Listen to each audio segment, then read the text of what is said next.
Hello and welcome to Network. My name is Pumelele Zondi with your technology and social media news. It's SABC Network on Facebook, Twitter, and Instagram. Use network at sabc.co.za on email. This week, our Twitter poll is asking if you will consider getting solar because of that incentive that's been promised by the government. Results of that are coming up later in the program. Firstly, here's what's coming up in this particular episode. We have details on what's been happening as people are leaving the country with their tech startup companies.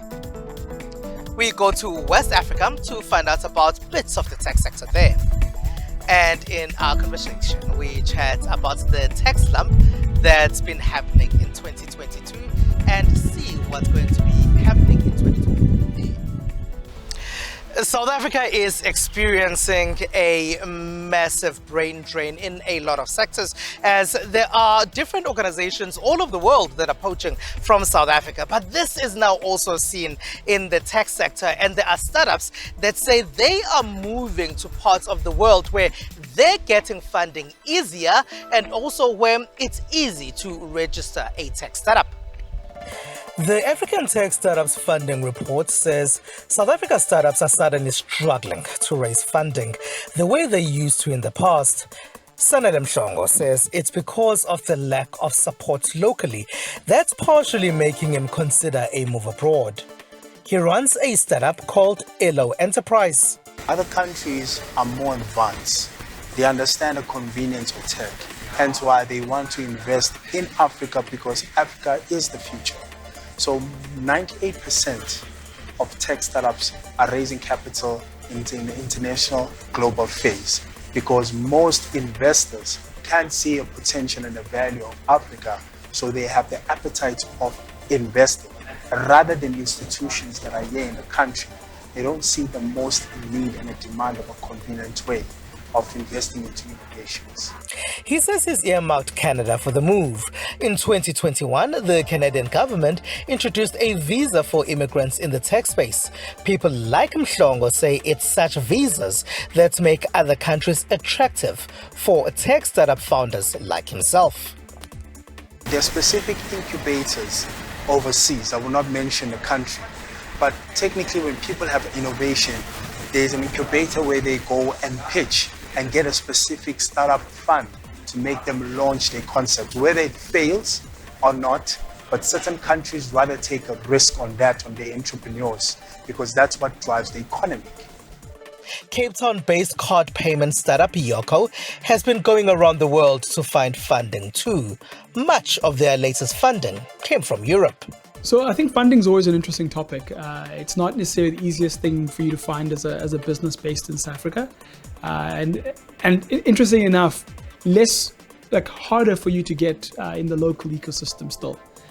So the vast majority of our investment, has not come necessarily from local investors. And that's just because the ecosystem is very mature at this stage. It's getting more mature, it takes time. And I think that's kind of the main thing, is understanding what stage of ecosystem you're part of. But while some either move abroad or go there for funding, there are those who are staying here at home. Algo at Work started in Richards Bay. They're in the tech education space. They too say finding funding locally is hard, but they've pushed through. You remember you're in South Africa, and even worse for us, we're in KZN, where there's very few initiatives, that are looking at supporting technology startups.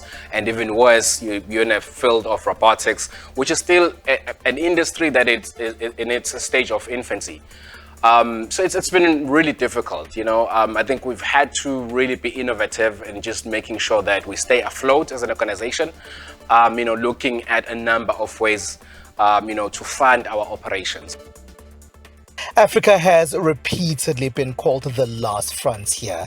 Many around the world are looking to launch products here, but what's repeatedly said is that South Africa perhaps does not make it easy for startups to launch and thrive here at home, which leads to many tech brains relocating elsewhere for better support. Cashless societies are important in today's world to make things easy and to function better. But in an economy like ours, where there is a massive divide, you find that those that rely on cash struggle when things become cashless. Across the world, reserves of cash are dwindling. In some countries, mobile and contactless payments are becoming a norm. The world was already well on its way to adopting digital payments and in many ways doing away with cash.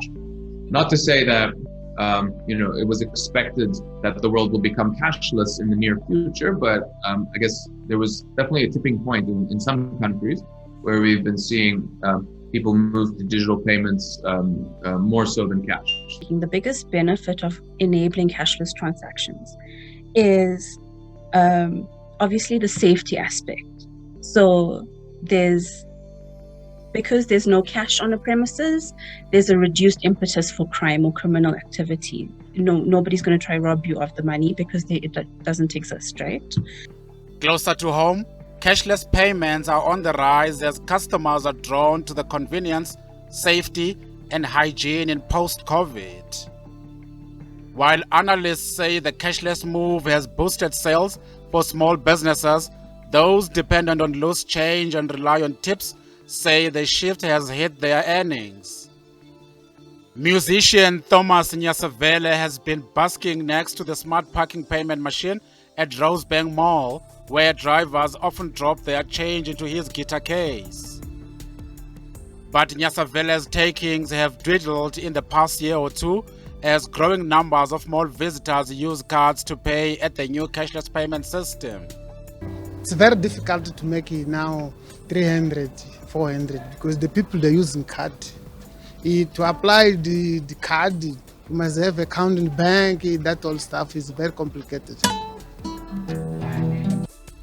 Sifiso, a waste picker who also watches over parked cars to ensure they are not stolen in Braamfontein, says his cell phone is his saving grace as he could ask contacts to send him cash via e-wallet.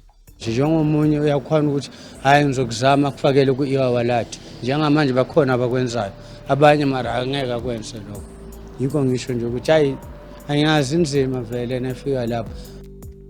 But in South Africa, where an estimated 23.5% of the population remains excluded from the banking system, the cashless revolution might not be so near.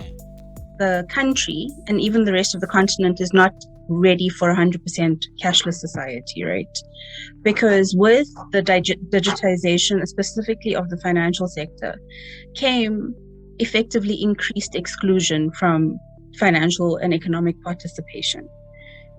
We saw that as banks in South Africa and in the rest of Africa increased their digital exposure, they also went through simultaneously the exercise of closing branches. And what that has meant is that people in rural communities or remote communities have not been able to access financial services. Another group of workers feeling the cashless pinch is petrol attendants who fill up customers' cars with fuel, clean the windscreen, and bring the payment terminal to the driver. It's a disadvantage to us because sometimes it depends on those tips that they give us to take the taxis going back home. When you come to work, you expect to get tips so that at least maybe you cut expenses of transport. But then now we're going to a future where everything is just digital, and for us it's inconvenient. Some petrol stations like the one where Ngwenya works have started letting customers add a tip to their card payments. To us, we're better because we have those machines that you can add a tip on it. But to other garages, it's going to be a disadvantage. As much as we do have that machine, but it's a process, getting a tip from a customer using that machine. World Bank reports that the number of South Africans over the age of 15 years with bank accounts rose from 54% in 2011 to 84% in 2022. Those in the industry say this lays a strong foundation for cashless payments. Thus, you can give a 4-year-old an iPad and they know what to do with it. So I think that if we can get it right to create the infrastructure, to create affordable, universal access to technology and everything that's required in order to enable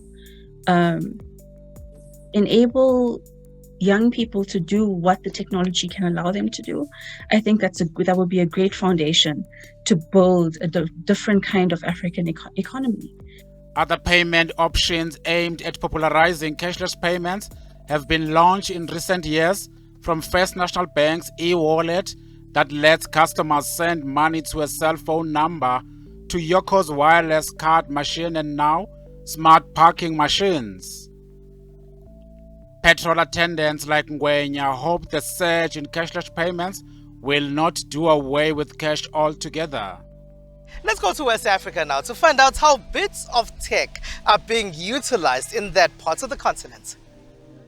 As Nigerians prepare to vote, the country's election advertising campaign season is in full throttle.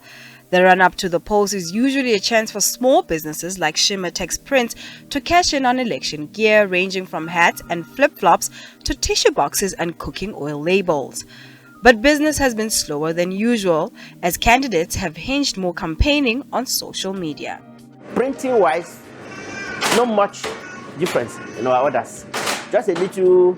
Tomorrow will come and order a few souvenirs, a few campaign materials, a few billboards. But the impact on the print industry is not as huge as it was in previous elections.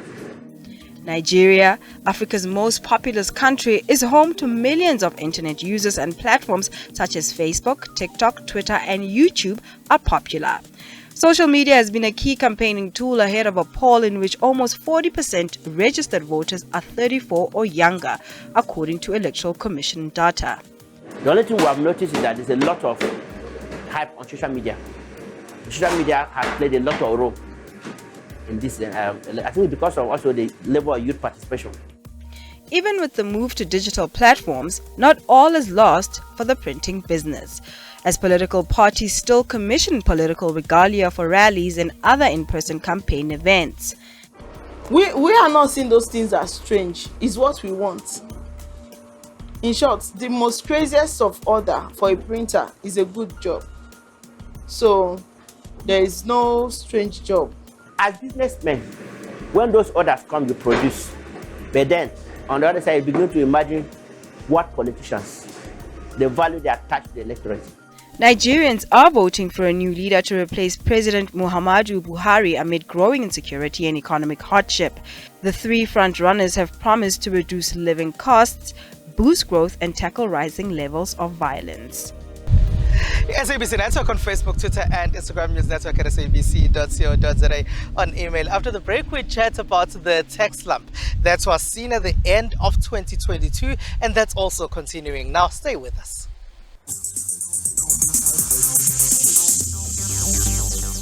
SABC Network on Facebook, Twitter, and Instagram. News Network at sabc.co.za. On email, welcome back.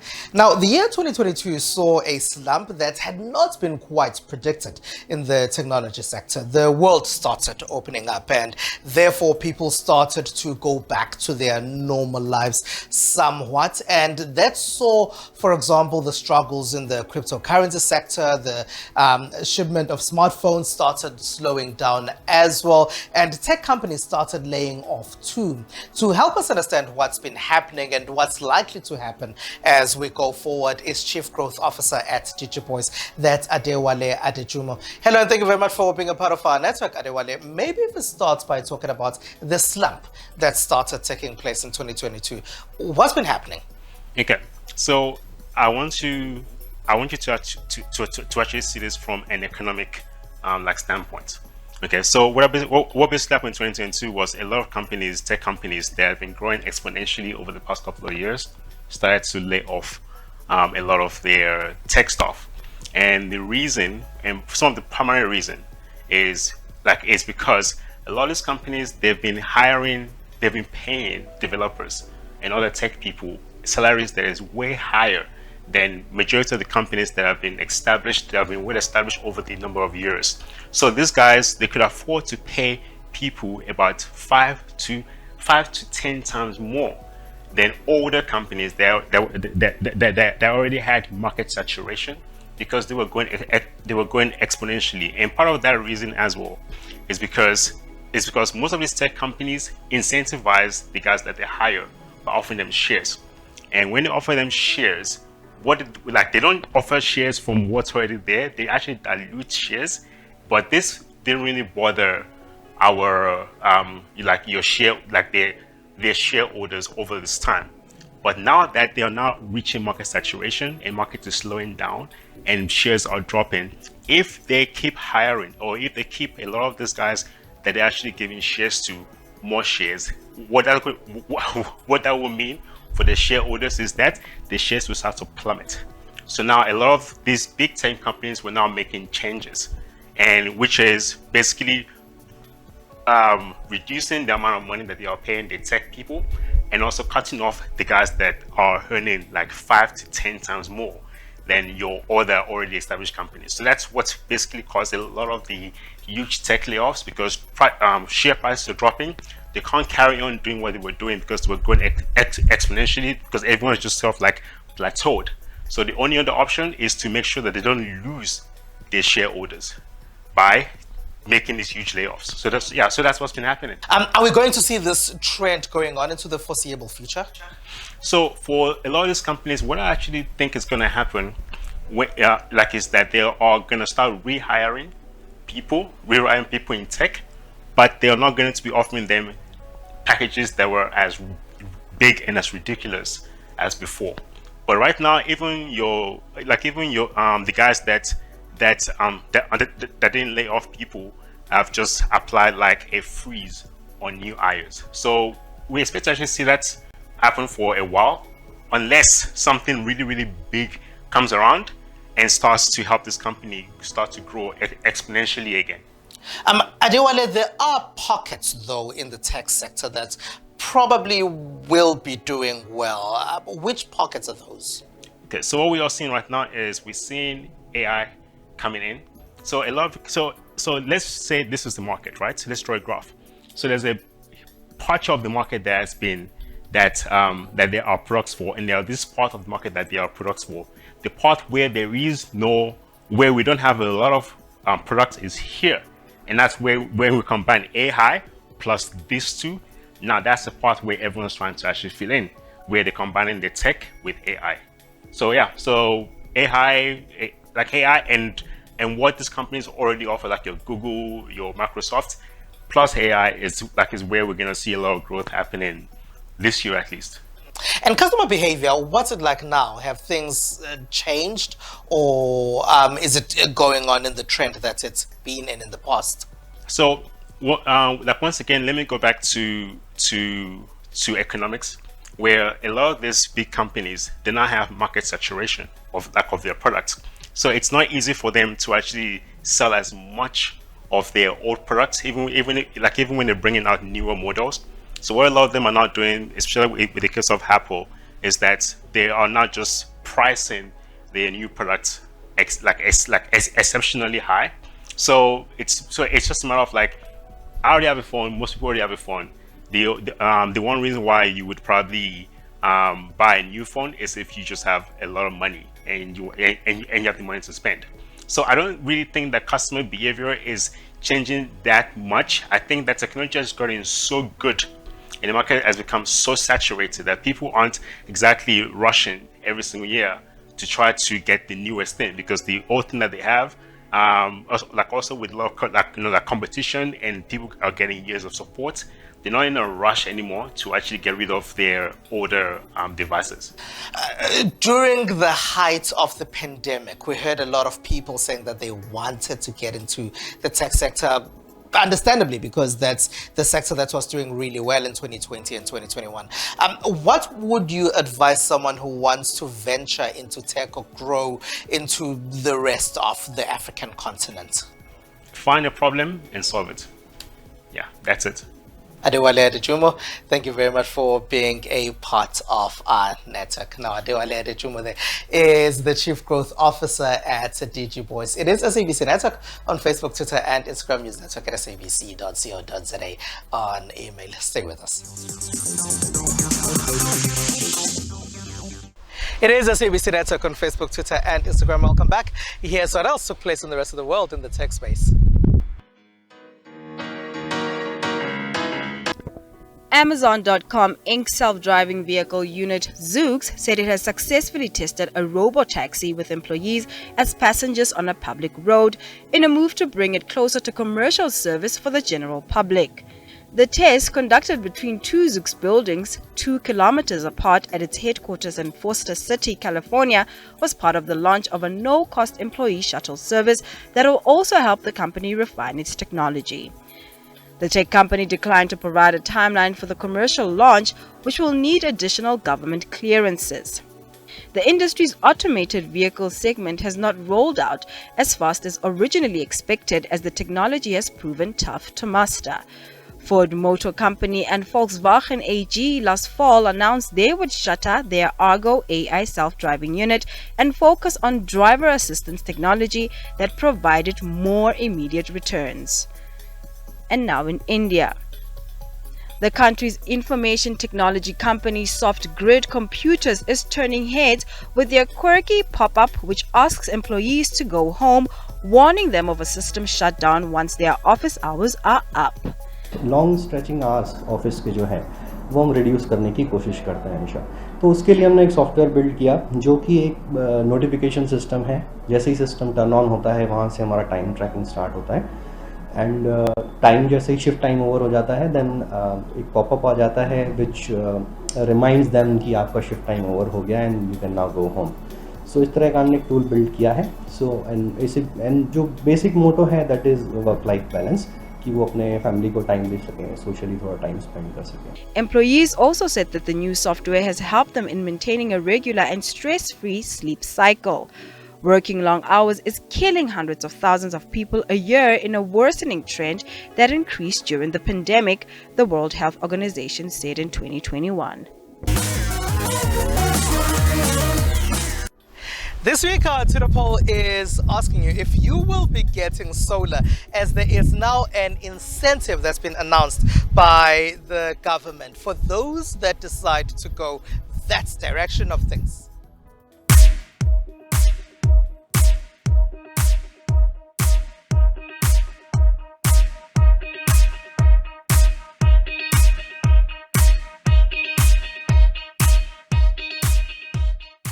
So that's all we have for you. Find us on SABC Network on Facebook, Twitter, and Instagram. It's News Network at sabc.co.za on email. From me, Spumelele Zondi, and the rest of the team. Have a good one. Bye-bye.